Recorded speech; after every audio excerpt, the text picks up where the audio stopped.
Well, we're here with Nereeda McInnes, an author and a wonderful podcast host of Rock the Ripple down in Australia. And she has a lot of guests on coming on with lots of incredible ideas that might even put a crack in the matrix. That'd be nice, right? So welcome to the show, Nereeda. It's September 9th, 2024, and I think we're going to have a lot of fun today. I think we are. Thanks for having me, Jock. It's so good to be here with you. Well, in honor of the fact that you are on the show, I wore my new Wallaroo Australian hat. I love it. It looks amazing, and I wish I was wearing one now. Well, why don't you, I mean, you can go get your Wallaroo Australian hat right now if you want to. I don't have one like that. I mean, really, I need one Oh, like that. Yeah, you probably have an American baseball cap. probably. I have some sort of baseball cap. I got this hat because I like to go out on in do field research and just keeps the sun off my face. And do you find yourself out in the field much, or are you mostly an indoor kind of woman?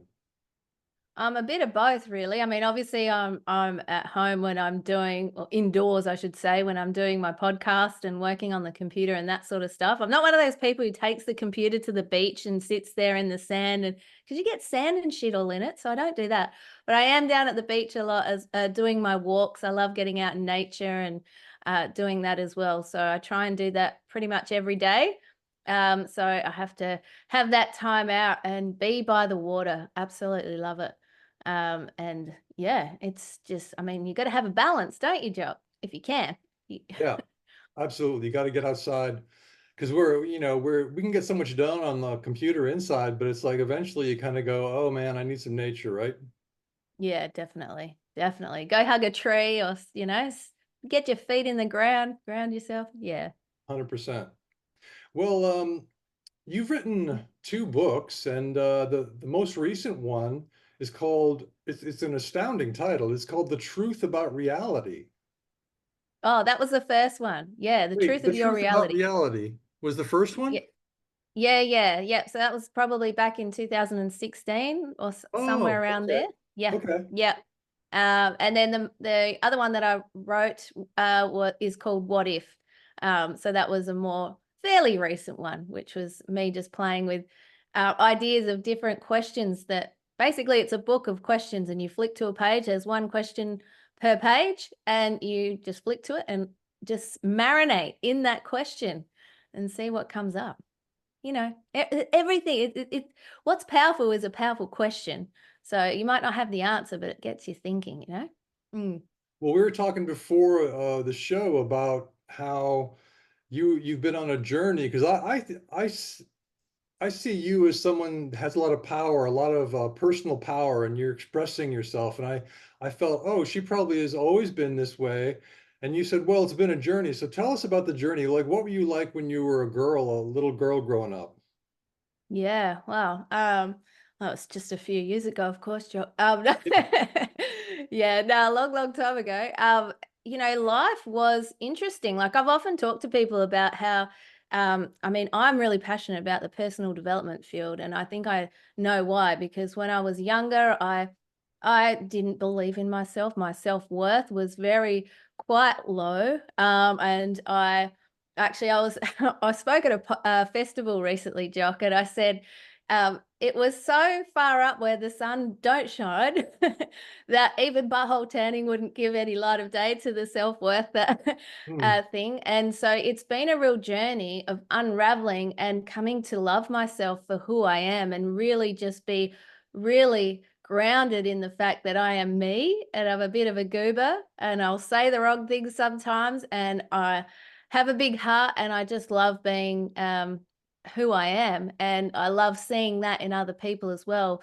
But as a youngster, and maybe a lot of people can relate to this, you're finding your way. I had a lot of shame about being who I was. And a lot of this sort of these layers that were these patterns and programs that we develop as youngsters that we sort of take on to try and show up in the world and survive and be accepted and all that sort of stuff. So my life along the way has been an unraveling of all these things and peeling away all the stuff to the essence of who I am today. And it's been a long journey, but it's been one that's taught me a lot of resilience and a lot about myself as well. So yeah, I think that makes sense. Doesn't it? Yeah. Well, Yeah. I mean, are you passing along your wisdom that you've gained in your own journey? Is that what these books are about? Sort of letting people know the ways that they could help themselves or avoid mistakes on their own journeys?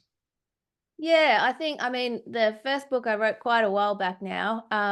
But I guess my passion and I don't want to use the word mission, but mission, if you want it, for want of a better term, is to uh, help others to see the beauty of all that they are, because all of us are unique pieces of the puzzle. All of us have something to offer the world. And if we try and be like someone else, or we hold back our light, the essence of all we are, we're doing a disservice not only to ourselves, but the entire planet.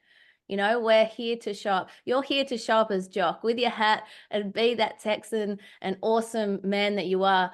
I'm here to show up as Nereeda and just be that the person that I am. And every single person has something to offer the world. And I think that's where my passion lies. And just seeing people light up and doing their thing, like the more of us that are doing it, that is how we shift consciousness, and that is how we change the world. And it all starts with each and every one of us doing that work and just being ourselves. Like if we can stand in that and love ourselves, like there's nothing to worry or fear about. And fear is the thing that the matrix loves. So if we can stand more in that, in our power, and stop fearing, and and let the fear teach us what it needs to teach us, but don't stay there. And then we can really, that's how we grow, and that's how we spread our light and make such a difference in the world. And that's as you can see, that's something I'm so passionate about. Yeah, because you're doing this podcast and you've got so many guests on you and so many different subjects and going really deep, and you're a really good listener. So you let the person talk. You had me on and I just rambled for like 20 minutes at a time. And I was like, wow, she's just sitting there smiling. And I'm like, how does she even do that? You know, most people want to interrupt because they're thinking about things, and you just let me talk, and you let your guests talk. And it's really good that you have this platform where you hold space for other people, and you're like, you know, you're walking your talk, because your talk is that other people should shine their light, and your walk is that you let them shine their light on your show. I mean, in a big way, you know.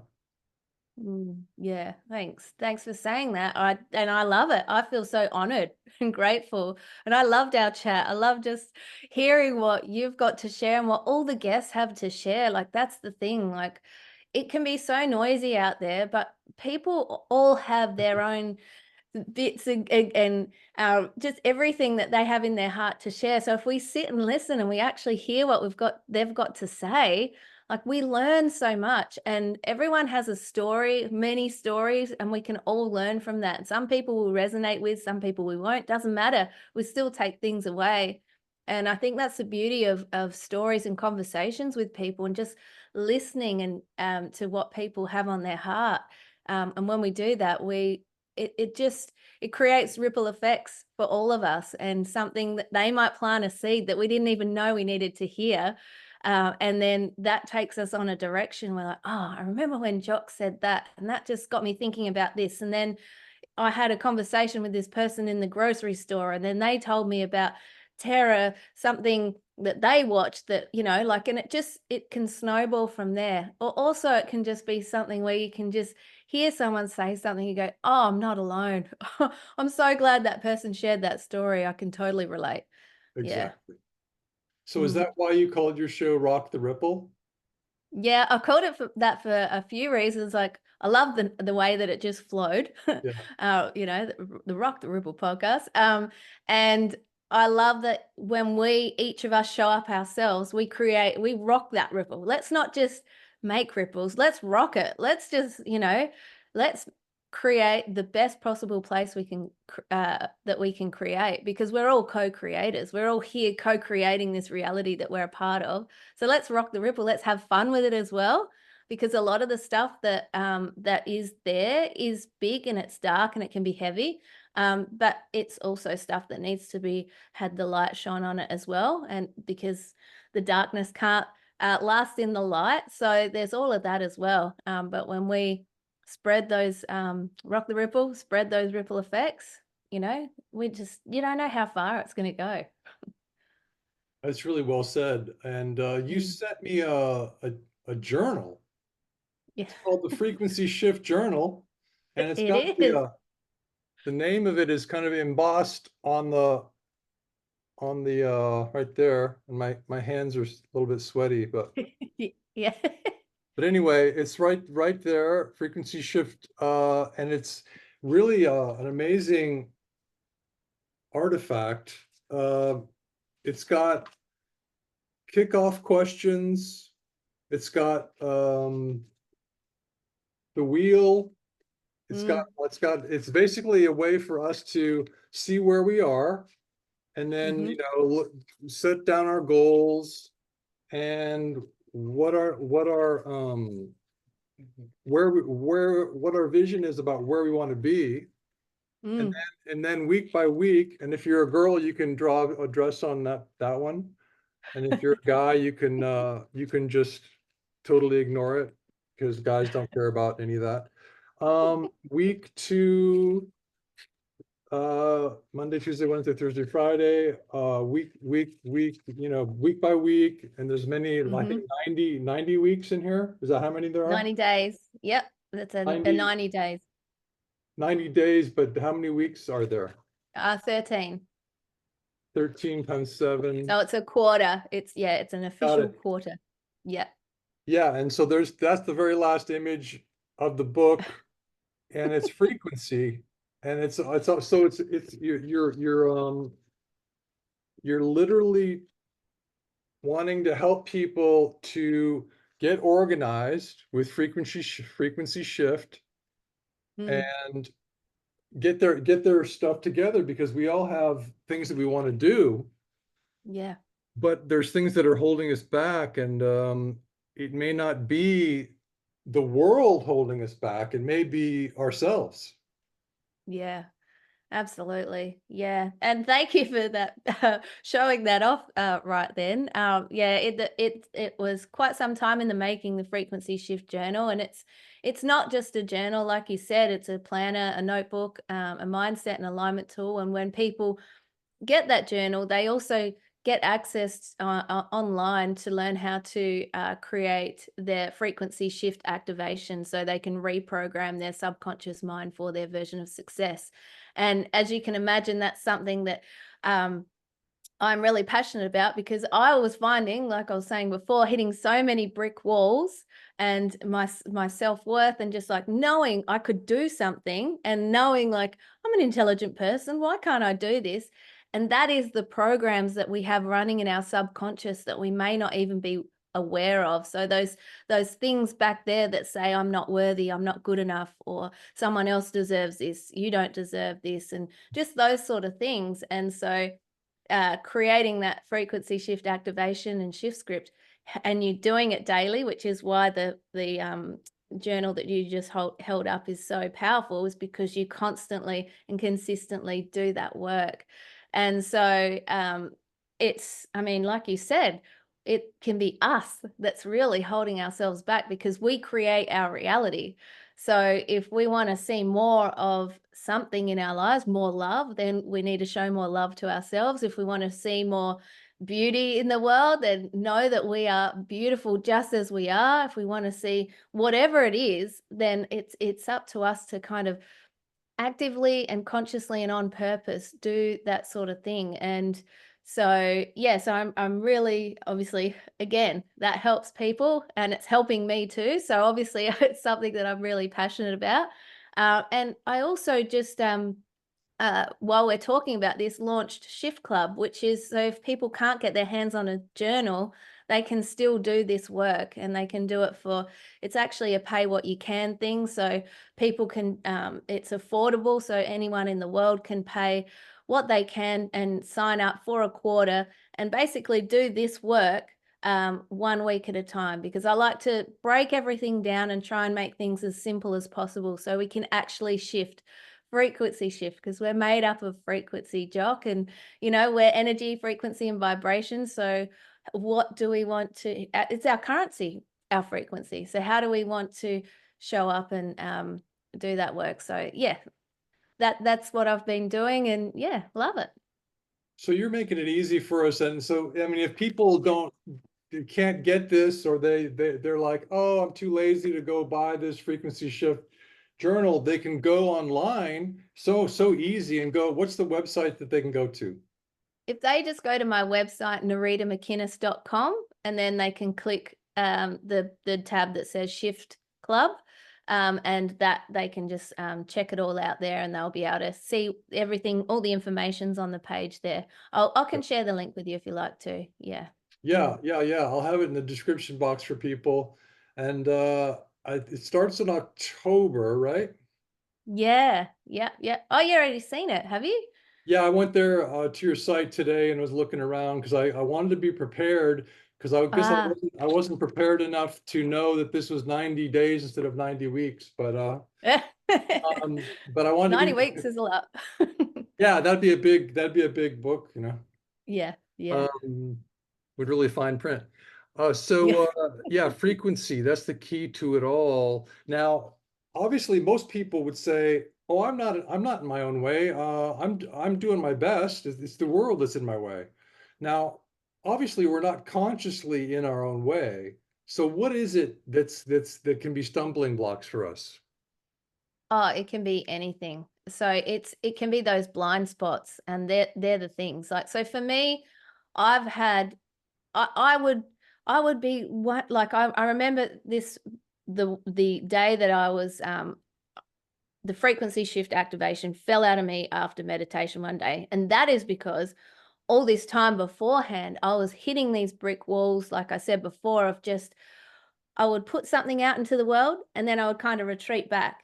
I would share something out online, and then it would just sort of, or I would start doing something, and then self-sabotage would kick in. And, or, like, and I'm sure people can relate. Maybe they start, "Oh, I'm going to eat healthy this week." And then they, they'll do it great for a few days, and then they go back to how they were doing it. And that's an example of our subconscious mind trying to keep us safe. And that's actually its job. So our subconscious mind's job is to keep us safe. So if, when we were a little tacker, we had something that happened to us, and it could be any sort of trauma. It can be someone picked on you at school one day, or maybe one of your parents said, "Oh, you don't look good in dresses," or just whatever it might be. It created a pattern in your subconscious mind, which would say, okay, well, don't say that thing when you have conversations with people, because that, like, be a certain way, and then that way you will get love.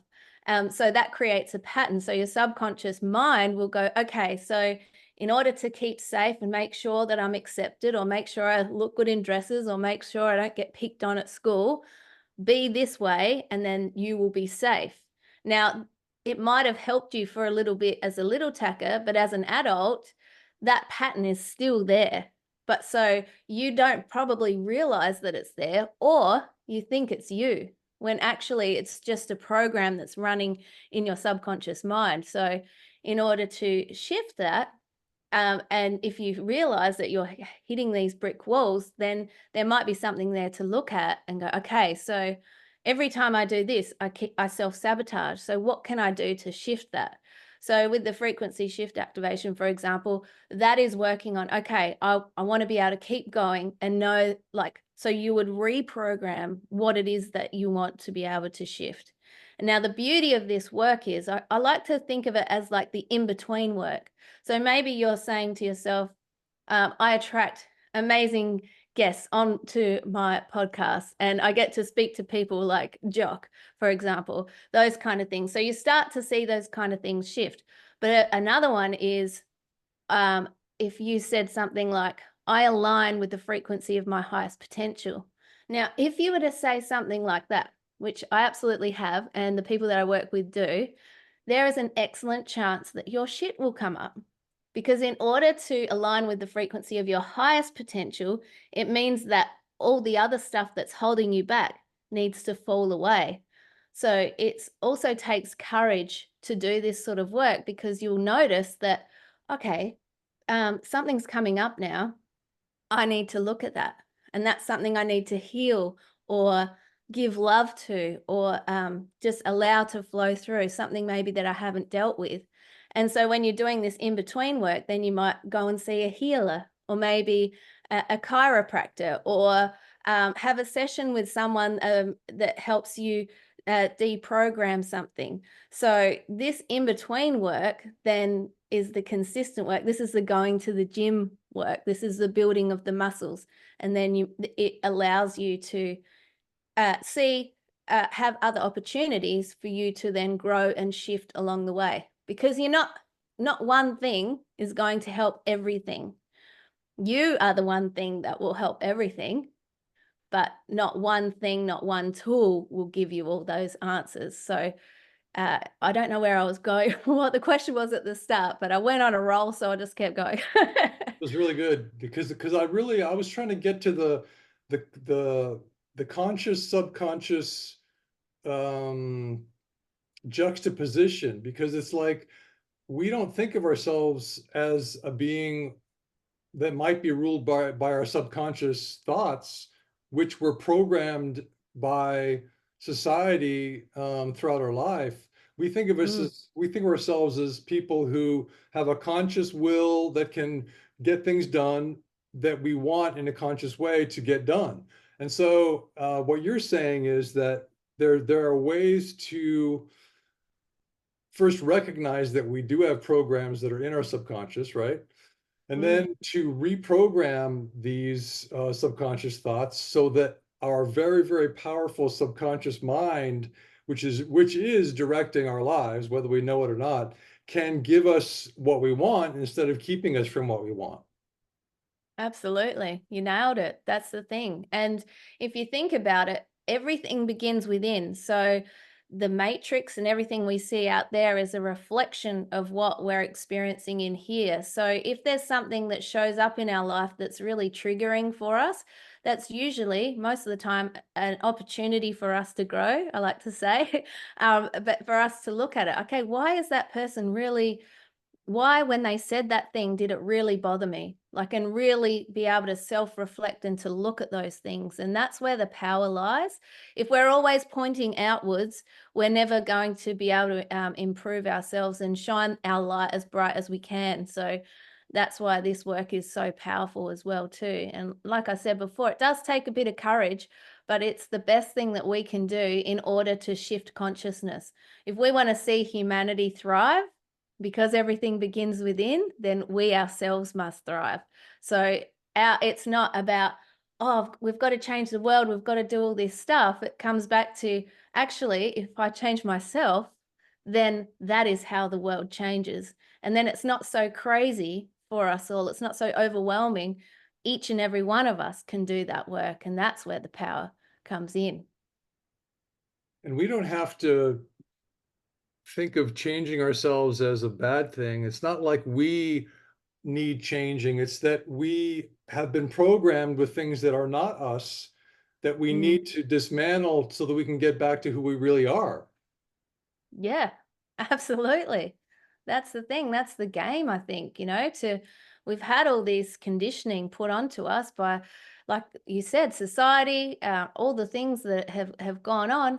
And then if we look at it as a game, then the game is to unravel that. It's to go, oh, there's another thing that I need to take off. That's another thing that a belief that is actually quite limiting and isn't really true. So when we do that sort of work, um, we're creating better and change. I mean, people in general don't love change, but if we do stuff consistently in little steps at a time, it's not such a freak out. We just start to do things, and in 3 months' time, we can look back and go, wow, how far have I come?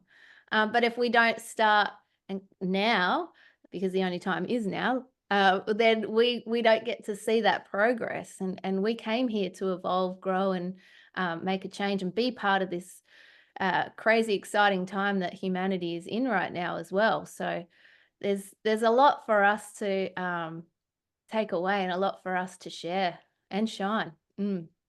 Well, do you think that, let's say somebody signs up for Shift Club, and which starts in October, and they're not really sure what to expect. Are you going to be there to sort of hold their hand and guide them on a daily basis or a weekly basis through their journey and help them out?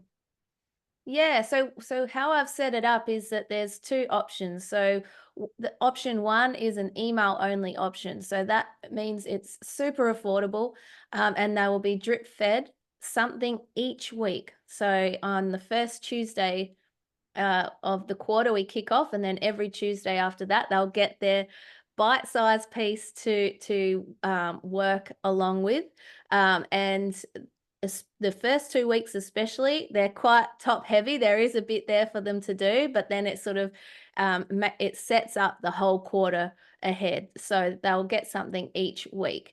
The second option also includes 3 live monthly calls. So we jump on as a group, and it also has a community. So if people do want to ask questions and all that sort of stuff, then they can jump in to that. So there's two options. So I didn't want people to miss out. That's why it's pay what you can, and then it's got the two options there. Mm. Now, can they write you by email and with the question and see and get it answered? Uh, they can, in particular, if they're in the community version, the option two, that's where you can connect with me and everyone else inside the group, and we cheer each other on and get things happening. For those who like to work more on their own or just want to do their own thing, then the option one is there as well. But I'm always here, of course, too. So yeah.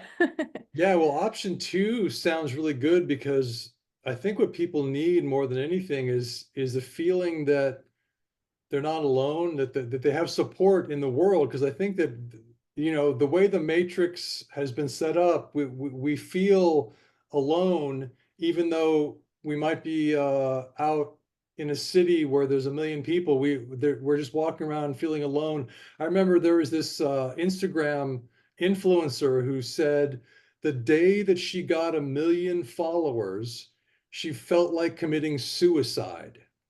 Wow. Because what does it mean to have 1 million followers if you feel alone and separate from everyone? So I think Yep. that number two sounds really good to me, Mm. because the second option where you're in a community and you can talk with other people in the community and we can say hello to you, and you said 3 times a month you'll have A um, quarter. Yep. 3 times a what? 3 times in the quarter we Three go times live. a quarter you're going to Yeah. have a STEM, what would it be called exactly? It'll be like this, but there might be a few more faces on there. So a Zoom call, a live call. So we'll connect and Oh, okay. connect with each other and get shit done. Yeah. Technical term. I always use it. I see, I see, I see. Cool. Mm. Well, that sounds amazing. So you've been on this journey from a childhood in which you, like so many other kids, felt the brunt of shame from adults or from other children. And that's a really hard thing for people to handle. And I think everybody's felt that, everybody's been made fun of for something, I mean, Mm. even if you were the most popular kid in school, somebody's making fun of something that you do. Your friends are making fun of you, and you might take it the wrong way. And so there's always shame being passed around, it seems like. And it seems like our mission on the planet is to be the people who say, I'm not going to pass along any shame to others. Yeah. I love that you said that. Yeah. Because I mean, that's the thing. Shame is such a heavy and low vibration. On David Hawkins' scale of consciousness, it's very, very low, shame and guilt and all that sort of stuff. And you shame someone for being who they are, then they feel guilty for being who they are, then they don't feel good enough, and it just spirals. And so, our job is absolutely to end the cycle here and to encourage people to be exactly who they are and to show up as who they are, and to release that shame. And if we do have shame, whether we're sort of super aware of it or not, that's up to us ourselves. We have to take the responsibility with ending the cycle with us, so that when we go forward into the future, we're not taking that baggage with us, and then we're not passing it on. And for a lot of us as well too, it's not all ours, it's our ancestry and our chain of ancestors, and it's come down the line. And it can, for anyone who is doing this work, that's why it can feel so bloody heavy, because you're not just shifting your own stuff, you're Right. shifting like generations of stuff. And sometimes you'll just be bloody exhausted and you think, what is going on here? Like, I was feeling fine 5 minutes ago, and then you're realizing that actually you're doing a lot. And so there's always that factor that plays into it as well too. So definitely be gentle on yourself when you're doing this sort of work as well. Well, we each have our load of shame, and I think that one of the best ways to help to sort of offload the shame from us is to be guided by somebody who's had experience with this. So have you had experience in sort of deburdening yourself from your own shame from childhood? Yeah. Yeah, I've definitely had my fair share of shame and guilt and just um low self-worth or no self-worth for just being who I was. Sort of 10, 12 years ago, I was diagnosed with multiple sclerosis. And luckily, up at that point, I had done a lot of the personal development work already, so that I knew, okay, I'm going to reframe this. I'm going to be healed. I choose to heal. And I also reframed what MS stood for. So in my mind, I shifted it from what it was to mega sexy. Why not? uh, so I did that. But what I noticed around that time, that there was still a bit of shame that came up. So it was showing me that there's still some shame there. I'm like, I didn't want people to know. I definitely didn't want to be in a victimhood about it, because I don't ever need people to feel sorry for me or anything like that. But it gave me an opportunity again to grow. And so I could see that there was some stuff there for me to work through. And so I did. And gratefully, I haven't had any symptoms since that time, which is amazing. So I definitely feel like I don't really even think about it. But then again, in this last 3 or 4 years, I've been unraveling even more. And my body had been talking to me, and then I had some memories come up, and been working with some incredible people of sexual abuse that happened to me when I was a very young girl as well. So I had that shame, and I mean, one of the perpetrators wasn't very fabulous, and he held me in front of a mirror and basically did the work that I do now with people to help them reprogram their subconscious mind, but just in a real evil way, by saying things like, you are not good enough, you don't deserve anything good, you're ugly, you won't ever be loved, you're not loved, and those sort of things. So I know how powerful doing this work is, and I know how hard it can be when you have deep ingrained beliefs that you think are yours when really they're not true. As one of the ladies that I've been working with, she said, she goes, they're all lies, and they are.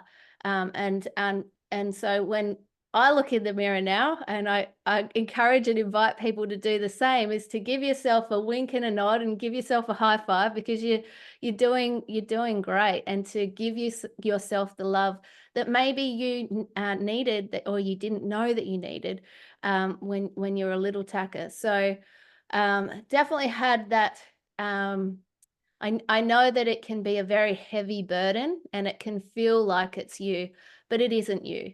It isn't you at all. You are a beautiful, amazing soul that is here to shine. And when each of us remember that and we honor that about ourselves, we really do shift and change the world. Well, it's amazing because you've had the experience of an incredibly powerful negative trauma in your childhood, and you've got experience overcoming this.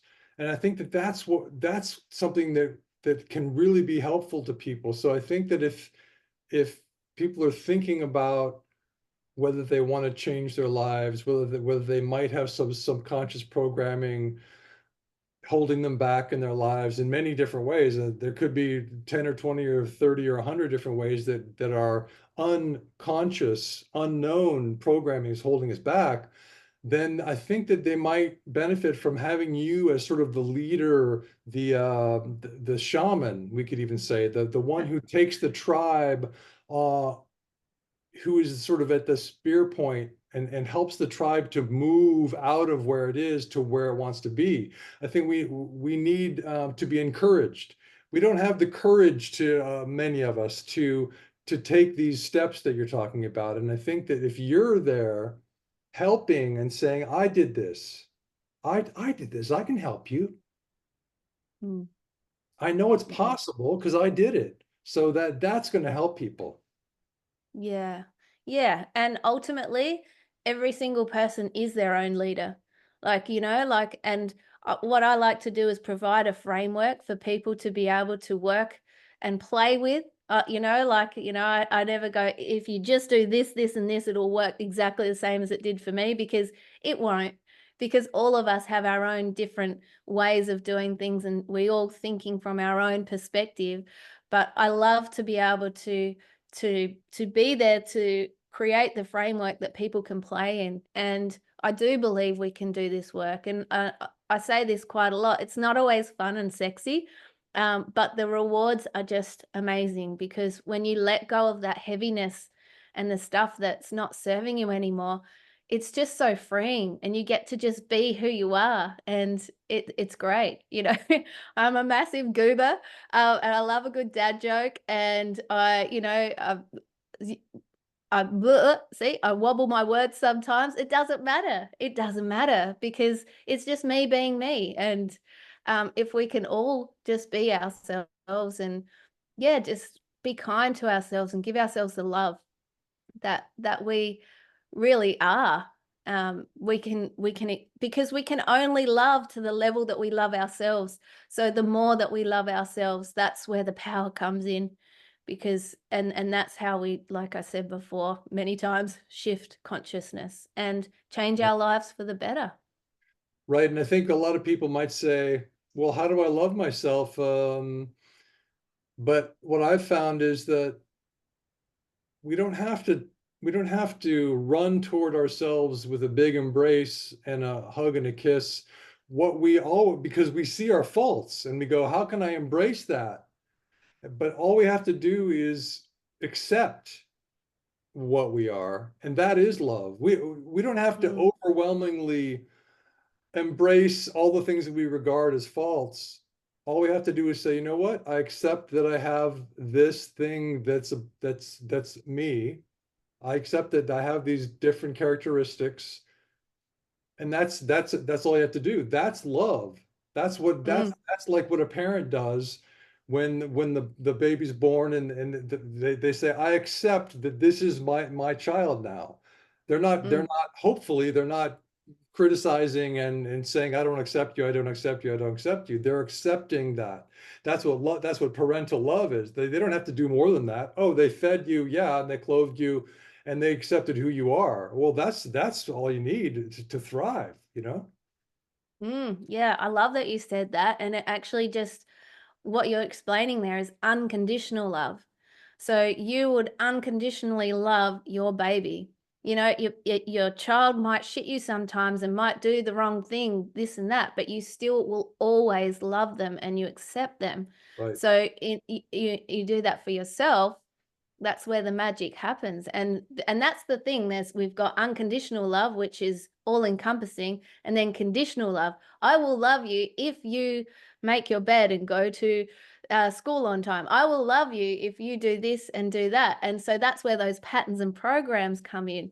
So if you go, okay, I will love myself even if I don't show up perfect, which is, as they say, the cliche, imperfectly perfect, you know? So if you can unconditionally love yourself and accept all the parts of yourself, and that's why when you do the shadow work, it's looking at the parts of yourself that you're not really proud of or excited by, but it's accepting that that's part of your journey and who you are, and then you get to decide how you will walk your path from there on in.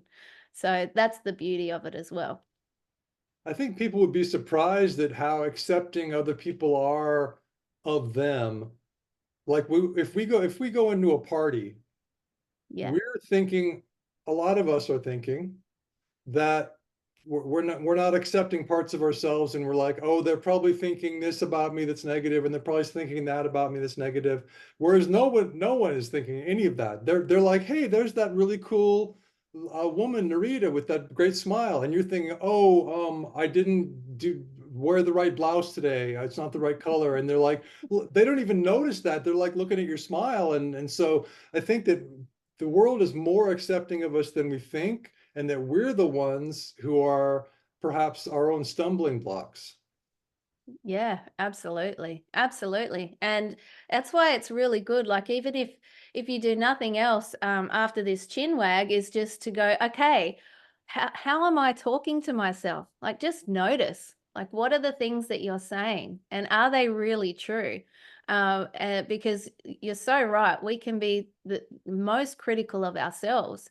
And if that's something that had an upbringing with, where people were highly critical of the things that you did, you'll have maybe a bit more double the battle, but that's okay. And then if you start to notice and go, "Oh, thank you for that thought, but I'm not going to think that anymore." It takes practice, but anything worthwhile is worth doing. It just takes time. Mm. And then we take a deep breath. Instead of stressing and tensing up about the thought that just came to us that's negative about ourselves, we take a breath and we examine the thought, just like you said. Yeah. You actually gave me just another idea then. You can laugh at it and go, "Oh, oh, that old chestnut." Like just play with it. Like we've just got to I think we do it can be serious and heavy sometimes, but we've got to bring the joy as well. Like we have to bring that as well because it can get so dark and heavy. And I think that's really important as well. So sometimes I have a pretty crazy humor that not everyone might get, but it's just like play around with that. Just just enjoy it and play if you see life as a bit of a game and just go, okay, that little thing's come in now. What am I going to do with that? I'm not going to I'm not going to embody that thought like it's true. I'm just going to let it go. And like it might sound simple how I'm saying it. The truth is it is simple. It's just that if we choose to do it, like keep doing the work, like it's like I said before, it's you go to the gym to build muscles, let's say. And if you go in there one time and then lift one weight and then come out, you're not going to be buff. You're just not. So it's the same thing. It's just that consistency and just, yeah, playing with it and having fun and just letting it be a dance and enjoying it. Yes. When I was a young kid in high school, I was so shy. Um, and I had my three friends, and we would eat lunch together. We wouldn't go to the cafeteria because we didn't want to deal with all the people. We would just sit in the biology room and have lunch with each other. And Mm. I wouldn't, it was like I wouldn't smile when I was walking down the hall, and I wouldn't say hello to anyone because I assumed that they wanted nothing to do with me. I had my self-worth was so low and everything. So, but little by little, I joined the choir, I joined some singing groups, I joined some drama groups, and got into some plays. And I was really shut down emotionally in the plays and in the roles, but just doing that little by little. And then in college, I was in a barbershop quartet. And so little by little, I started to become less shy. And just by doing things that other people did that they thought it was normal, but for me was a huge like leap to do that, you know. So I Mm. think that what you're saying is true. It's like little by little, day by day, suddenly you look back and you go, oh my God, I'm a different person. Like I would never have thought as a high school kid that I could do a podcast, uh, be a host of a podcast. That's sort of a gregarious, spontaneous, uh, talking with people thing where you have to have a lot of courage. You have to trust the moment and all this stuff. And I do trust the moment now, but I didn't trust it back then. I was completely terrified at the moment. I was like, if anyone talked to me, I was like a deer in the high beams. I was like, oh my God, someone's talking to me. What do I say? Because they might think that I am this way, and they might think that I'm this way, and it was ridiculous, you know. So I Mm. think your idea of doing it day by day is really good. Yeah, yeah. I love that you said that too, because so many of us have experienced that. And I know I'm exactly the same. I never thought I would put out videos. I was just like, I will just I'll write little posts and put a picture up, and that would be it. And so the fact that, I host a podcast, you host a podcast, and we never thought we would, and here we are. Like you've just got to do it. It's just one step at a time. And Right. I love your story, and thanks so much for sharing, because so many of us are like that, that we didn't. It's the courage and just taking that first step and going, okay, I'm going to do this, and who cares if you might fumble your words when you do your thing, or you show up like we're supposed to look back and go, oh my gosh, remember when I did that thing? I was, oh my gosh, like, and we'll be doing it again. Like it's just how it is. Like we don't have like kids when they're 4 years old, we don't expect them to be the same when they're 24. So why would we stop as we keep aging ourselves? And let's choose to age beautifully. Let's get better and better, and just put that in our subconscious mind, and and ask the question, how good can it get? A beautiful friend reminded me of that phrase the other day, and I said it in another podcast. Like, how good can it get? Show me how good it can get, and let's play with that. Well, there's a book called Crack in the Cosmic Egg by Joseph Chilton Pearson. He talks about fire walking in, I think it's Bali. And Mm, they walk through these, they had some scientists from the West come out to try to figure out how these natives were walking through this fire pit that was so hot that the scientists couldn't even get near the pit.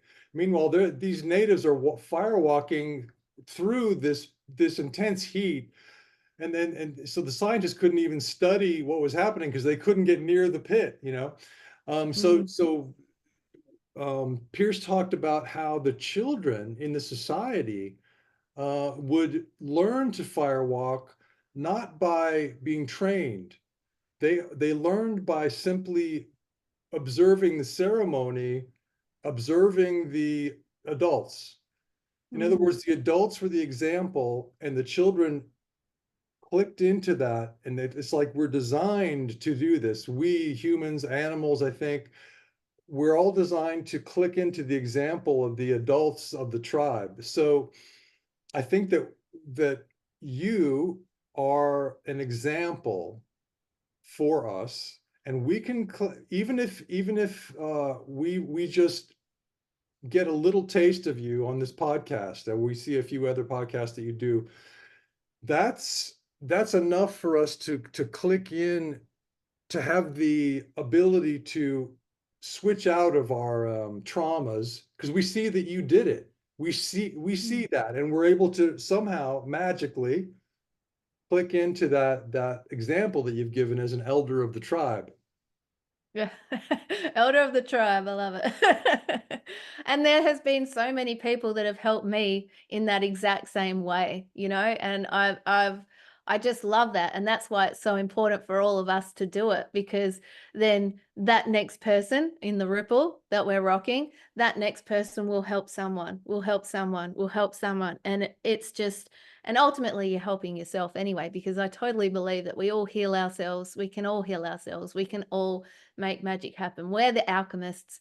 We're the people that are co-creating this reality that we're a part of, and we all of us have that ability to shine brightly. And we wouldn't be here if we we chose to come here to show up as ourselves, and whatever we chose to experience, to go through, to build the muscles of our subconscious mind and to get to wherever we're at right now, we have the power to create more and what we want from here on in. And yeah, I think yeah, I love that you say that. We learn from each other, and we really do. We're the teacher and the student all in one, and the artist and the brush and the canvas all in one as well too.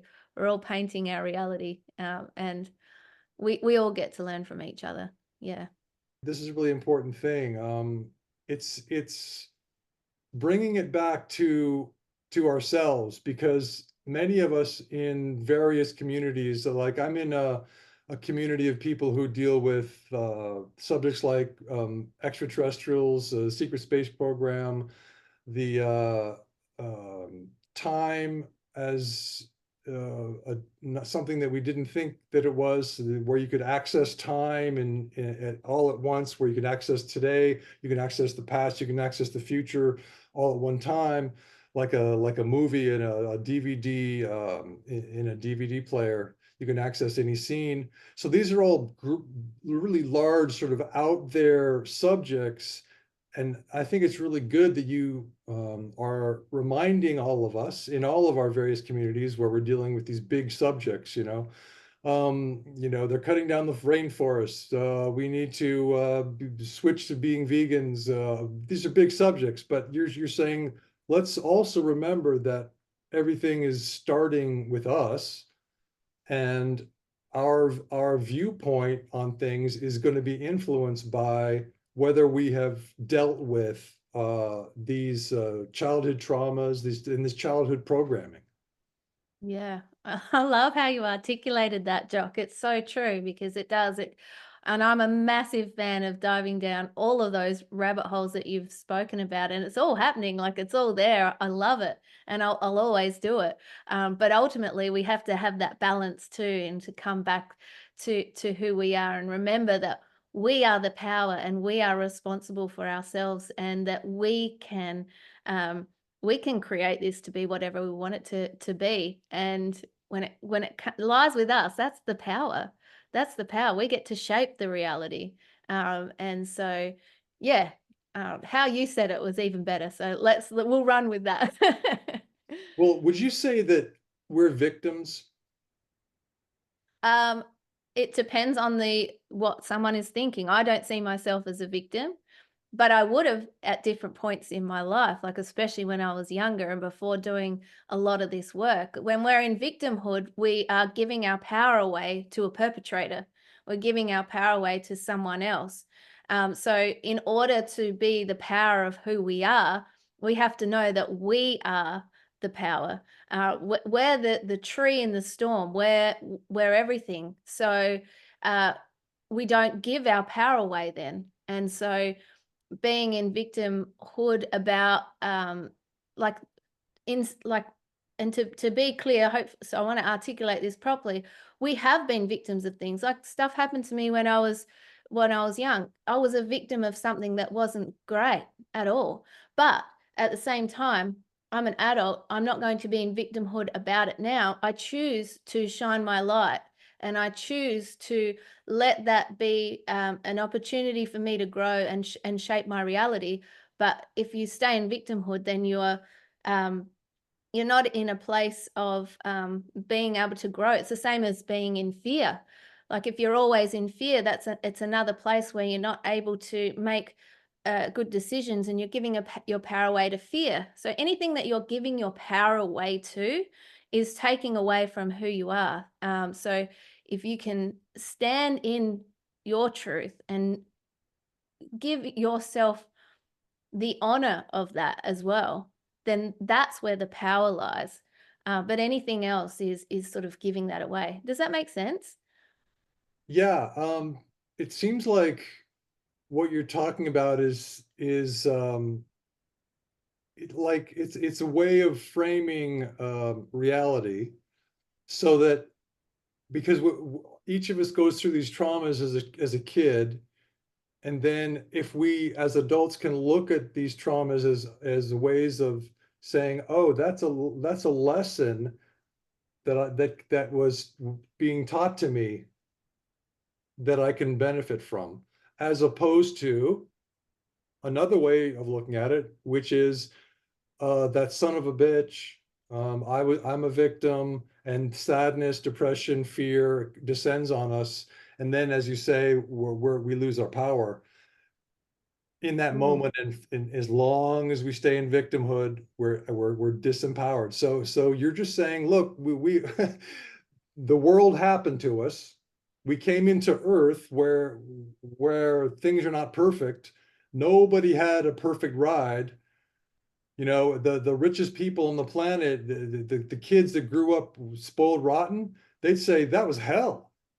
I needed a challenge. You know what I'm saying? They can look at themselves as victims if they want to, or Mm. they can say, you know what, that was a good challenge for me. That was a good lesson, because I can look back and go, okay, now what did I learn from having everything I ever wanted as a kid, and having all the candy in the house that I wanted to eat all day? And the lesson is self-discipline. So you Mm. can always find a lesson in anything that happened to you as a kid, right? Yeah, absolutely. And also what's important too is that you don't bypass it.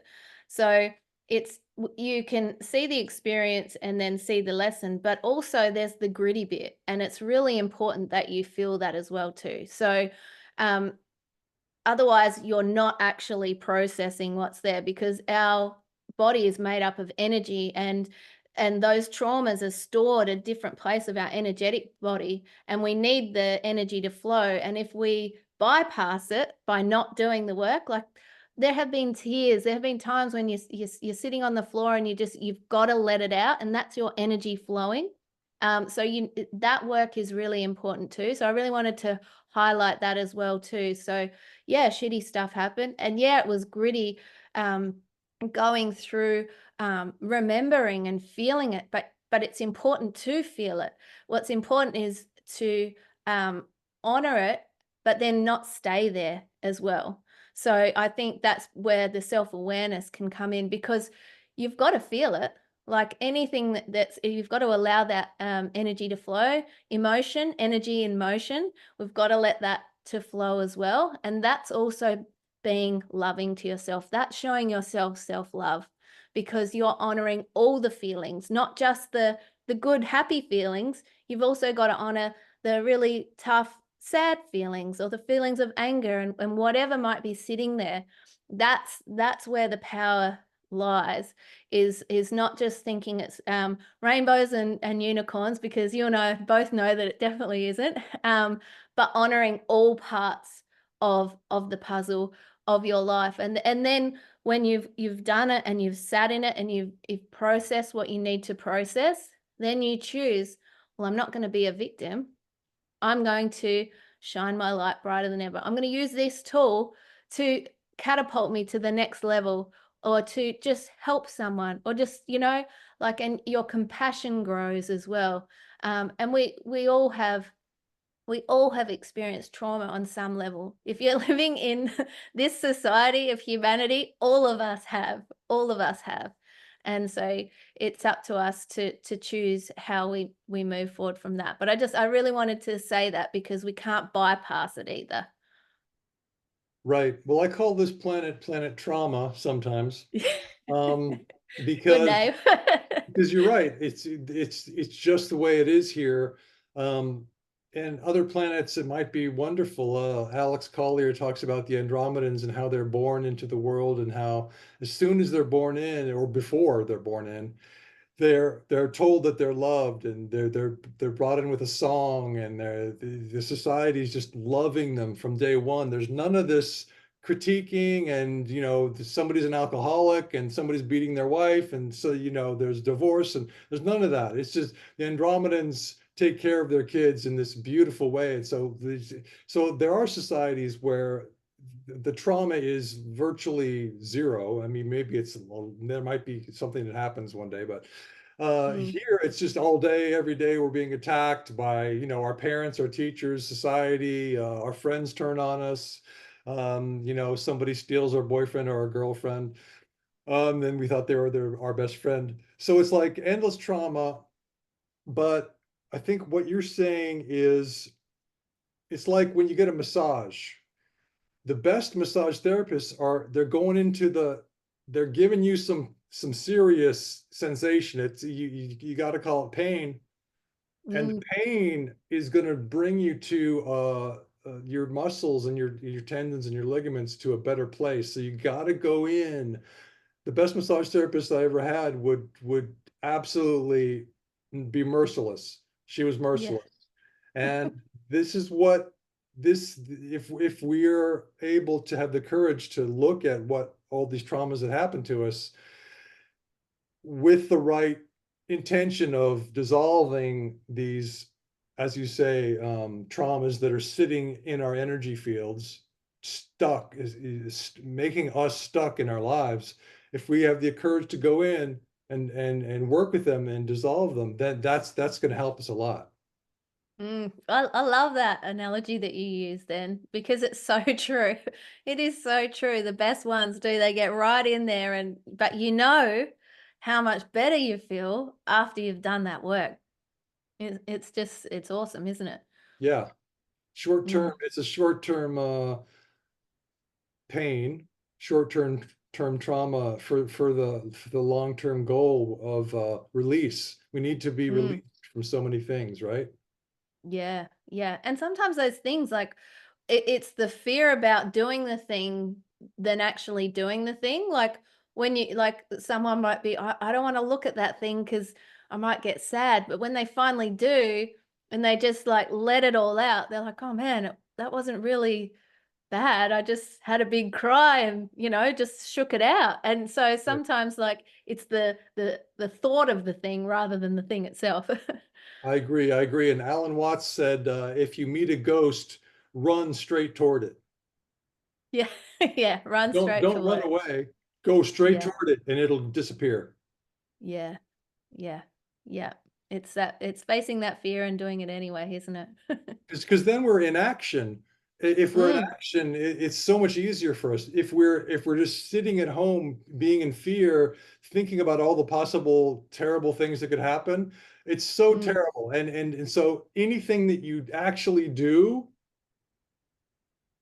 by taking action is going to be so much better, no matter what happens, than all the sitting there imagining these scenarios. yeah, absolutely. I couldn't agree more. I think as well, and I borrowed it from someone else who I heard it from. It's the law of attraction. It has the word attraction, has the word action in it. So it's not about just sitting there and doing it. And like what we were just talking about as well, just sitting in the stuckness. You've got to take the action, and that's the thing. And whatever that action might look like. But yeah, you run towards that ghost, you run towards that fear. That's where the power lies, isn't it? Yeah. And Mm, you've got this word shift in your journal, frequency shift journal. It's like if you're in a car and you're in first gear your whole life because you never shifted, you never took the action to go into second, and you never took the action to go into third, and you never took the action to go into fourth and fifth. If you just sat back and did nothing because you're sitting there in fear, mm, then you're never going to get to fifth gear. You're never going to get to where you want to be, where you're just cruising down the highway and it's all good. So, frequency shift journal is talking about action, right? yeah, absolutely. I love all your analogies. These are great because I love them. I love them. And or are they metaphors? I never know, but it's exactly that. It's exactly what you've said. Like you've got to do the shift and you have to take the action yourself. And no one else can do that for you. And that's where the power is. And yeah, like exactly what you said. If you just sit there and do nothing, maybe in a different universe or different planet, like that's all we need to do. But where we are here, we got to take the action. Mm. Yeah, we've got a long way to go, don't we? Well, I guess it depends what vantage point you're looking from. If I see it as we live in an infinite reality, and so that means all possibilities, there's infinite possibilities. So who knows? Maybe we're closer than we think, or maybe we're not. Maybe it depends on who you're talking to. Um, and what's the long way to go anyway? Like I don't have the answers to every question, but I do have good questions, or lots of questions as well. But how far have we got to go? Was that the question? Well, I I mean, don't know. Alan Watts talked about how the spiritual path can be a question of realization instead of a question of walking up a mountain and having an arduous life of years of sitting and having your knees hurt because you're in this certain pose. And he said, look, it's a question of realization. You can Mm, realize today that you're the Buddha. You can realize right now that you're the Buddha. Or you can say, it's going to take me years and years and years to figure this out. I'm going to have to climb a mountain and meditate for years. So, yeah, I think we can choose to have the life we want right now if we want. It's just yeah. that it might take us, it might help us to have someone to help us along with a journey, the journey, to have a guide. And I think that Mm, that's what you are. You're a guide to help people at whatever pace they want to take it to realize the things that they have thought their whole lives that they couldn't realize because they're just like, well, no matter how hard I try, I can't get what I want. So I guess I'll just give up and this is my life. Well, maybe there's a different way. Maybe Nereeda can help us get to a life that has the things we want in it. mm.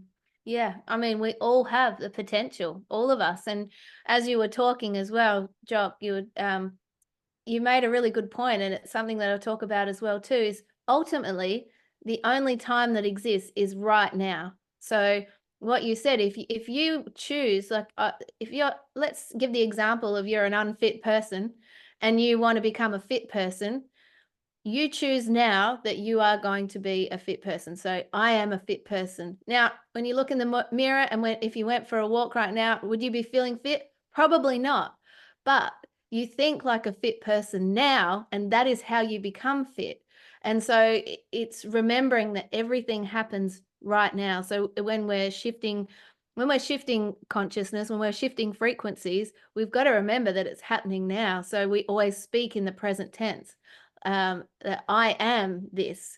I am a fit person. I love eating healthy. And it's not going to feel normal if you haven't done it for your whole life, like anything that you're changing. So you just got to keep persisting and doing that. And so that's the work. That's the work. When people say the work is doing the work consistently, and it's the self-discipline, it's the being kind to yourself when you stuff up, it's just keeping on going as well. And I think if I can help by providing a framework that helps people to do that one step at a time and to make those changes so that by the end of a quarter they can look back and go, wow, look how far I've come. Well, that I feel like I've done something that is of service, and that feels good for me. But it also feels good for the person, and that's how we're doing it together. And then that person can go ahead and help someone else. Like, and that again comes back to the ripple. So it all works beautifully if we all do it out that way. Mm, Well, Jordan Peterson has talked about how in clinical psychology, in the literature, it shows that the more we think about ourselves, the less, in other words, if our lives are only about us, then we're going to be less happy. mm, If we're serving the community, in other words, if we're taking action, going outside of ourselves and thinking about other people, how can I help this person? How can I help this person? That's when our happiness increases. That's why the people who volunteer at the hospital, the people who doing volunteer work, the people who are I don't know, doing charity work, and they're just happy people because they're not obsessed with their own internal stuff. So mm, I think that this idea of serving others is super important because it's to serve someone, you sort of have to get out, you have to take action. You can't just be sitting there being depressed and eating cheese. you, you have to take an action. You have to drive down to the hospital and go help some seniors, or go to the library and read to some kids or something. And so it's like, um, getting into motion, taking action with the intention of seeing how you can make the world a better place. This is really good. Um, so I think there's a lot of ways to get out of the situation that we're in, that might be a victimhood situation, that might be a traumatic feeling that we're in, it might be darkness, depression. There's lots of ways to do it. Diet is one way. You eat some cacao, you eat some good food, taking action to help serve others, doing what you're promoting, which is self-analysis, where you look at the trauma, you meet the trauma head on, the trauma from childhood, and you say, you know what, my intention is to dissolve this. My intention is to look at this a different way. It's going to be a lesson for me instead of me sitting in victimhood. So there's lots of ways for us to help ourselves and to help the world. So I think that what you're doing, you have a really cool path that you're taking, and I'd like to go along that path with you, because I think I have things in my subconscious that are holding me back from everything that I want. Alex Collier talked about how it all comes down to what we want. He says this over and over again. He's the Andromedan contactee. A lot of people might not know about him, but he's been given the download from the Andromedans. He's been told incredibly wise things from a wise society. And they say it's all about what each of you want. If you concentrate on that and believe that it's okay for you to want those things, life will get better. Mm. Yeah, absolutely. And I did what you did before. You spoke so well, and there were some things that came in. I was going to jump in, and I can't remember what you were saying now, but I love that. Yeah, I do. And when you're clear about what you want, and know that it is okay to want, there are so many of us don't realize that it's all right for us to want something. It's not a bad thing to want something. That's showing you, well, there's something that I want to do. I want to go traveling. I want to move to a different place. I want to feel good about myself. You're allowed to want that. And a lot of us have those programs running in us too, like, oh, it's not okay for me to want this or want that. And I remember now we were talking about the volunteers and service and stuff like that too, and that is so powerful as well, is being able to do that, and importantly as well is remembering to always fill your cup as well, like, so you're not always giving, and that you have that balance, like on the 100%. airplane, make sure you put the mask on. I was going to say gas mask, oxygen mask on first, and then you put it on someone else. So Right. it's doing that dance as well, so and being aware of that as well too. So yeah. Yeah, we need to take care of ourselves to help the world. If we're obese and we can't move, we can't go help somebody who Mm, got into a traffic accident right outside our house. Because we can't get out off the bed because we're 478 pounds. So we need to keep ourselves fit so that we can help the tribe. It's really what we've done since the beginning. The tribe has made sure that the individuals in the tribe thrived. The food was provided for all. Safety was provided for all. So that's mm, something that our strange societies in modern times have gotten away from. So we're not really providing for all. There's no feeling of safety anymore. So we have to step up, provide, and be the elders of the tribe that even though we might not feel that we're that old, we do have experience, and we need to use our experience to get the tribe back on its feet, to provide a safe space for the kids to grow up. so they're not being critiqued and criticized every single day, all day long, and shamed all day long, so that we have a more healthy society. And it's our responsibility. It's just the human responsibility. Once you reach a certain age, you need to be the elder. You need to be the leader. You need to be the one that steps up and provides a safe space for others. Yeah, absolutely. Absolutely. It's up to us. It's up to us to take responsibility for how we show up and how we support our fellow and human beings and the people around us. And I mean, I know for sure when there is stuff that happens, like here in Australia, when there's bushfires and things that happen, everyone rallies around. Our nature is to support and help one another. Right. And we all have something that we can do, even if it's just helping a person across the road or smiling at someone, a stranger. You know, you just don't know what that will do, how that will change the course of their day, their life, and everyone they come into contact with. So um, we have big hearts, and it's up to us. It's our responsibility to show up and co-create this world how we want to see it, and doing that exactly what you said. Yeah.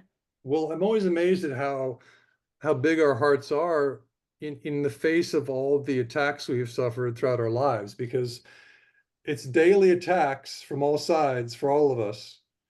And Mm, yet we see these our hearts coming through daily. We see the love coming through. So I'm like, wow, that's a powerful force. So we have to acknowledge that we are loving beings. That's our nature. We're not here to war with each other. We're not here to hate each other and to tell people that they're less than us. We're here to encourage other people. That's literally our mission on the planet, I think. yeah, I think so too. Because if you imagine that, and Bob Proctor always says our imagination is the best nation. But if you can imagine that, that's where the power lies. Everything happens twice, first in our mind and then outwardly. So if we like, imagine what it could be like, imagine how good this can get. That is powerful because we are the power. We're the creators and the alchemists. We have the idea, or spirit, or whatever you want to call it. The idea pops into our head. It chooses us, and then we're the person who takes the action and makes it happen. So when we are imagining how great this world can be and how great our community can be, or just the day or this next hour, like that is where the power lies.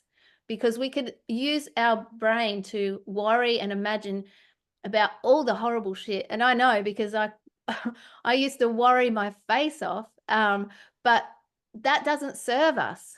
So when we start to think about and imagine how good it can get and how we can help and what we can do to serve, how we can show up for ourselves and for others, um, give ourselves unconditional love. When we imagine all those things and we start those balls rolling and those wheels in motion, that's when everything shifts. And it's so powerful. But it really is up to each and every one of us. Yeah, we're responsible to make those choices. And that's what's 100%. powerful too, our choice. We've always got a choice, how we show up. Mm. Right. Well, that's really true. That's really true. And I had an acting teacher in LA who there was a young fella on stage, a young actor who the teacher kept putting him through the same thing over and over. He just said, "I want you to walk in. I just want you to walk in from off stage. Just walk in." And he would walk in, and he'd go, "Okay, now do it again, just walk in." Mm. And see, the thing was with this actor, he was in his head about life. He was in victimhood. He had just told us a story on stage about how life was hard, and rent and all this stuff. And so whenever he'd come on stage for his scene, before he even started the scene, the teacher would go, your energy's low. I mean, your energy's down. Your energy's So I want you to just come in and smile. And so the guy's like, but that's fake. I don't want to do that. I don't, it's fake. I don't feel happy inside. And he said, no, just do what I said. So the guy comes in and he has this big smile. And the teacher's like, that's what I want to see. That's what I want to see. And he goes, yeah, but it's fake. And it's like, no, but if you come in with this big smile, guess what's going to happen? That smile is going to, your decision to change your attitude is going to fix your attitude. It's Mm, just, I'm going to decide to smile instead of, damn it, these mm, people who are getting to me. Well, no, you changed your point of view. Your point of view is no longer them, like you said in the very beginning of this talk. It's not about all those people. It's about, I'm going to decide to fucking put a smile on my face. What does mm, that do? Well, you forgot about them. You forgot about all those people that were supposed to be getting to you. So mm, where are your thoughts? Your thoughts are on the moment. And your thoughts are walking out and you see the other actors and you see the teacher and you actually maybe you have a good smile. That's a real smile. It's not fake anymore. mm. So it's really about put our where we put our attention, right? Yeah, 100%. What do we want to focus on? We, our energy goes, our focus goes where our energy flows. So, I mean, that's the truth of it. I'm sure your listeners and anyone tuning in will know and have heard that before, but it's so true and it's so powerful. If you're just hanging in a place of just all this stuff's shit, well, you're going to continue that all this stuff is shit. So that's why you go, okay, what do I want to focus on? What is it that I really want? And if you don't know what you want, ask yourself the question or just ask the question, show me what I want. I want to know what I want.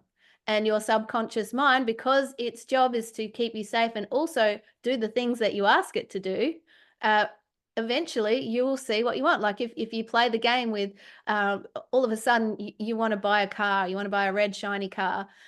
You know that when you start driving around and the neighborhood that you are all of a sudden your subconscious mind is showing you all the red cars everywhere and you wouldn't have noticed them before. So it's the same thing. Show me what I want. And maybe you have a conversation just like this, and something that you say, or even I say, pops out, and you go, oh, actually, I've always wanted to do that. And so it gets you on that looking and that openness instead of the closeness of the not question. It's the openness of the question that allows you to do that. And it's not either knowing what you want or being open to being shown what it is that you want.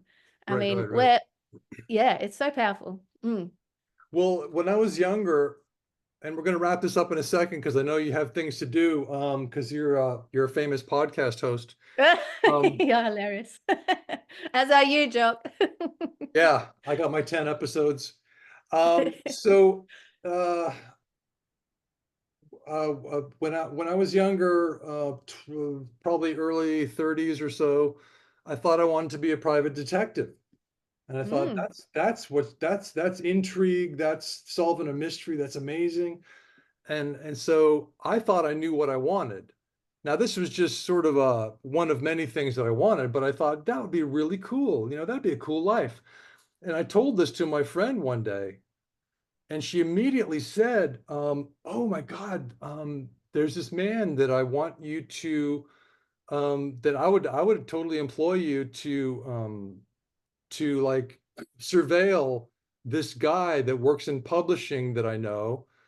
He works in this just right up the street in New York City, in this office up there, and you just surveil him and for me. And as soon as she said that, I thought, oh my God, being a private detective is the most boring thing in the world because you'd be sitting in your car for 8 or 10 hours a day waiting for the guy to come out and have lunch or maybe go home and then you'd have to follow him, but you'd literally just be sitting there.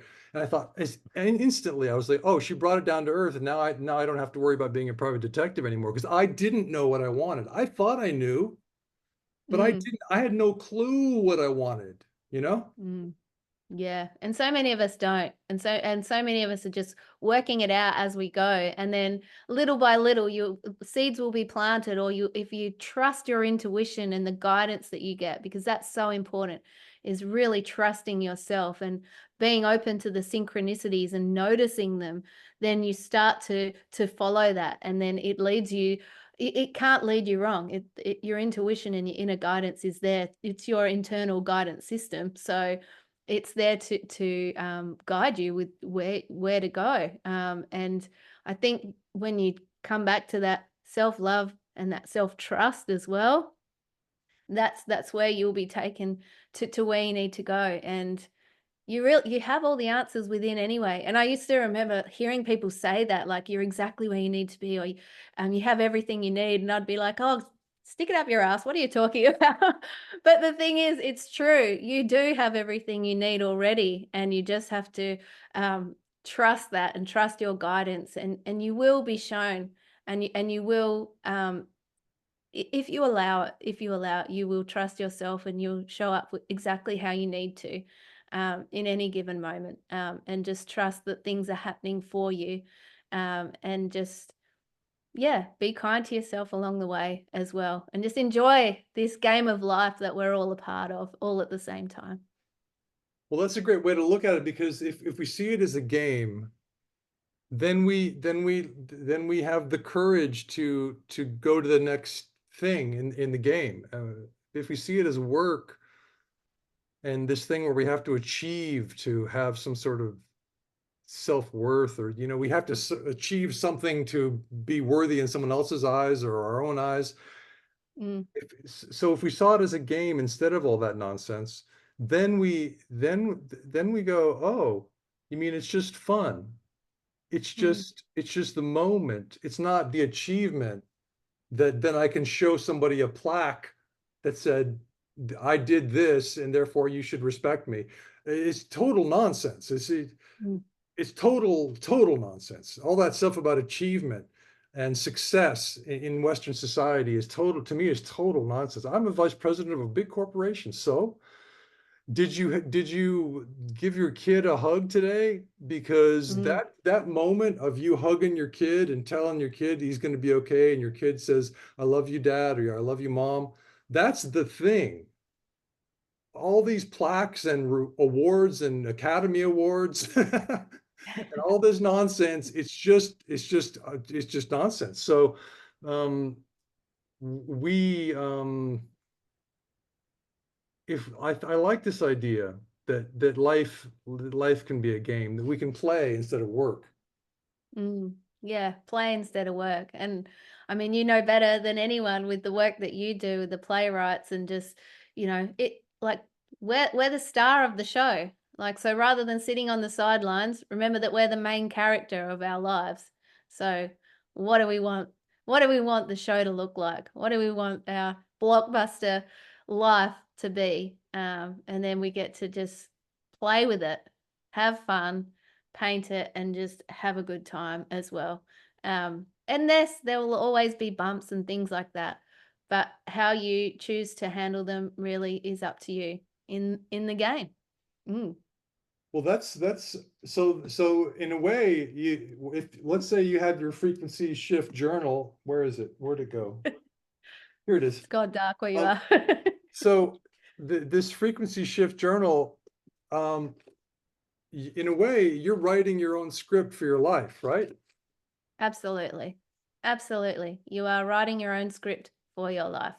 Yeah. Day by day, and you said we're the characters in our own movie, Yeah, we're the main character. Well, the we can main choose to be character. the main character, or we can sit on the sidelines, or we can, it's up to us, but we are the main character. Wherever we go, we're there. So let's make it a good one. Yeah, that's a good point. That's Mm, a really good point. And if it, like I say, if people like if they say, oh well, I don't know where to get this book, so I'm going to give up immediately. Go to Nereeda McInnes's website. It's a couple clicks away. It's real easy, and find her Shift Club thingy, and just click on the Shift Club thingy, And that's one way to move forward. You just took some action. Instead of sitting in Mm. victimhood going, I'm not good enough, I'm not organized enough, I'm not sure if I have the energy. You just go click, and suddenly you have her really cool site that talks. I read it today. It talks about all the things you can do, all the things that she's willing to do with you to make your life better. It's pretty cool. Yeah, thanks for saying that, Jock. Like, and that's the thing. I try and reduce the stress and the overwhelm. Just break things down into bite-sized pieces, because Yeah, that, I think sometimes we can be overwhelmed with how much we have to do, or have to do, I should say, but that we don't even start. So if we just start, then we're taking that action. We're setting the wheels in motion, and that's all we can do. That's all we can do, one step at a time. that's really good because I think it is overwhelming for people to go to change my life. How do I do that? There's so much work and it's such a big job. And it's like, well, all we have to do is go, what do you want?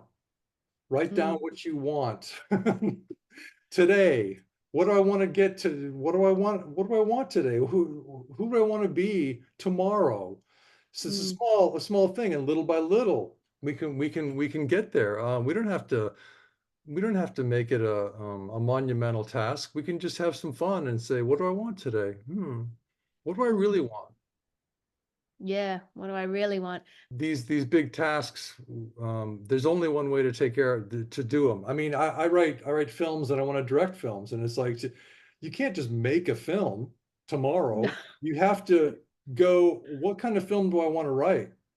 Then you Mm, write the script. That takes 6 months or a year. Then you get into development and you go, okay, I got to get a promotional video going. So I got to hire an artist to make some images from the script. And then that will I can use that to get some money. And then with those investors, I can do some more things in pre-production. And then years down the road, with each little step, you're closer to your film. And mm, if you love your idea, if you love the vision that you've created, you'll stick with it. So you gotta search yourself to know what you want. You got to know what you want, and so your friends can help you a lot with that by saying, okay, well, if you think you want that, here, I'll give it to you right now. Here's that, and you go, oh, I guess it's not that good. So you just you use the tools at your disposal, your own imagination, all the friends that you have who are want to help you, the people mm, who are your cyber friends like Nereeda, who's saying, I'm going to help you, all you need to do is, you know press a button, and here I am, to help you. I've got ideas, I've got wisdom, I've got experience. So like you say, we're going to take control of our we're going to take control of our lives because no one else is going to do it. Who's going to come in and save you today? mm. Yeah, absolutely, absolutely. We've got to take control of our lives. And yeah, you've nailed it right there. Absolutely. And you said, and I had something else drop in while you were talking too. What were you saying? Oh, just about that, your script. You did touch on something that I wanted to say, because you've got that fire in your belly, like to be able to bring a film, screenplay, everything to life. That's not a 5 minute job, and it's not something that you would do if you were only half in it. You got to fully be in it, because it's like there'll be tough times within that. But in order for you to get through those tough times of the journey of bringing that whole vision to life, you need that fire in your belly to keep going with it and know that that is what you want. That is really important too. So I'm glad you said that, because that helps us when we're having those really shitty days, like, oh, the screen thing isn't writing, the person didn't show up, and all that sort of stuff. Yeah. Well, that's why your shift club is going to be so great for people because um, you you give you give the you first of all you set the controls with the person. You keep coming back to that. You say this is it's what you're doing today, but you also Mm, give the guidance to them and the encouragement to say you're doing fine. Just keep taking these small steps. which I've set out for you. Mm. I literally on a silver platter, I'm handing you these steps, and all you have to do is go, okay, and you fill in what do I want? What do I want? What do I want? What do I want each day? How did Mm. I get toward that in the things that I did today and the day before? So you're basically just setting it up for us. You're setting it up on a silver platter. It's a silver platter with chocolate covered strawberries on it. And you're just like, here, all you have to do is press this button. Here's a chocolate covered strawberry, and it's gonna be good. But you gotta reach out for it. You You're gotta reach making me out for the hungry now. strawberry. You're making me hungry. No, yeah, absolutely. Thanks, John. Thanks for saying that. Well, good. Well, it's lovely to talk with you. And we talked for a long time. We talked for so long that the sun went down here Yeah. in Texas. The sun is rising in Australia, yeah? Yeah, yeah. It's mid-morning now. Yeah. Yeah. Mm. Yeah, yeah. Good. Well, good. Well, um, let's uh let's go forth and prosper. Yeah. And I'm gonna hope that people use your example to and that they're gonna click into your example of someone who overcame, who processed in a really conscious way and overcame childhood trauma to become a woman who is like you're not shy and fearful and full of and living in victimhood anymore. You're flowering, and you're bringing your incredible good energy, your boldness, your smiles, your happiness to the world in a conscious way, day after day on your podcast, so that people can see the example of someone who got through it, who dealt with the darkness, you know. That's so beautiful. Thank you so much for saying that, Jock. I appreciate that so much. And I just appreciate you, and I'm just so honored to share this screen with you, and so grateful that we've connected. And I just think you have such a whopping great big heart, and you're very clever and just so easy to chat to. So I so appreciate just so appreciate you. And I just I'm excited. I'm excited for what the future holds, and I think we all should be, because there's good stuff coming, and that's because we're painting the picture. Mm. Well played, well played. And a painter is playing. Mm. Yeah. they're, they're playing with the paint. I mean, they're not laboriously, well, I got to get this paint on the canvas. I'll paint a pixel today. Oh God, that was so hard. No, they're having fun. They're like, how Yeah. about some red? How about some green? So yeah, I mean, why not play? Why not have it be fun? Because we have a limited time in this incarnation on our planet. We have a certain amount of time. We don't know how much time that is, but it's a limited time. So if Mhm. we regard every single day as a labor, some kind of arduous task, and then we have to complete this task, and at the end of the task, when we're 75, we'll finally have achieved the things that other people will think make us worth looking at as a good person. Well, that's not going to be a life that we're going to look back on and go, oh, that was wonderful. What if we Mm. look at it as play? What if we look at it as let's see how much in the moment, let's see how in the moment I can be today, and not Mm. worry about all the things that I want, that I think that I need to achieve, you know? Mm. Yeah, I love that. I love that. And I often say as well too, like, if you imagine that you're at the end of your life and you're looking back on it, when you're trying to make a decision, should I do this thing? Shouldn't I? Will you wish that you'd done that thing? And if Mm, the answer is yes, just go for it. Find a way to go for it. If you can't do it right now, start working towards it, and know that that's the thing that you want to do.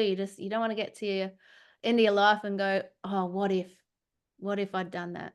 You right. want to be going, hey man, what a ride. That was awesome. You know? Yeah. So, Well, one more question and then I'll let you go. What do you want? that's an excellent question. I want to be the fullest expression of all that I am. I want to align with the frequency of my highest potential and see what that looks like and be open to whatever the gloriousness that brings, and to be my healthiest self and to enjoy life, and just to be able to work and communicate and connect with amazing humans that are on the frequency of wanting to do the same, of wanting to see humanity thrive, and to making it the place that I know it already is, but sharing that across everywhere, and just having those awesome connections and enjoying what I'm doing, like, and loving it. And right now I'm loving what I'm doing. I feel so grateful to be able to do it. Um, how much better can it get? That's the question. And I don't know exactly, but I do know that I'm following my intuition, and I'm trusting that even more and more every day. And that's what I'm excited about right now. And that's what I want more of. That's awesome. That's awesome. Well, it's been amazing to talk to you. And gosh, I mean, I didn't know exactly what I was going to ask you, but I had a feeling. See, I went with my intuition when I asked you to Mm, come on the show because I didn't know what I was going to ask you. I didn't have any questions at all. mm, I was like, I just know that I that this is going to be a good interview. I just know that from your energy. And it sounds like a new agey term that's like meaningless. Energy, her energy. What does that mean? Well, we have a frequency. Everything is frequency, and you said that in the beginning. That's why your journal is called the Frequency Shift Journal. So your frequency brought you onto the show because I had confidence in you. I had confidence in the boldness of your expression. I said, well, anybody who's that bold, has got to have something behind it. It's got to be real. mm. There's got to be a reason why you're so damn happy. Yeah. Oh, don't worry, I crack the shits too. I've got I have my shit cracking moments, but I mean we're all human. But yeah, I Yeah, think yeah, absolutely, absolutely. We exude the frequency that we are. Like the what's the word? Yeah, what you said. you're resonating this specific the happiness frequency, and people can feel it through cyberspace. I mean, Yeah, yeah. And it's how cool is it that we can connect on the other side of the world? I mean, it's just I love it. I love that I can find my people on the frequency and that sort of stuff, and that's why this works awesome too, because you connect with people that you wouldn't have otherwise. But and you sometimes you don't even know how it even happens. And next minute you're having conversations with people, you're like it's like you've known them forever. And yeah, that's beautiful. That I love. I mean, that's priceless to me. right, Um, right, right. yeah, love it. So Well, thank you for that.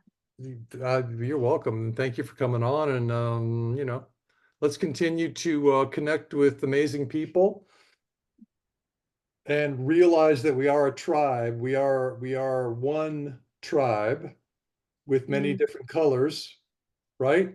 I'm yep. red today. I've been out in the Texas sun.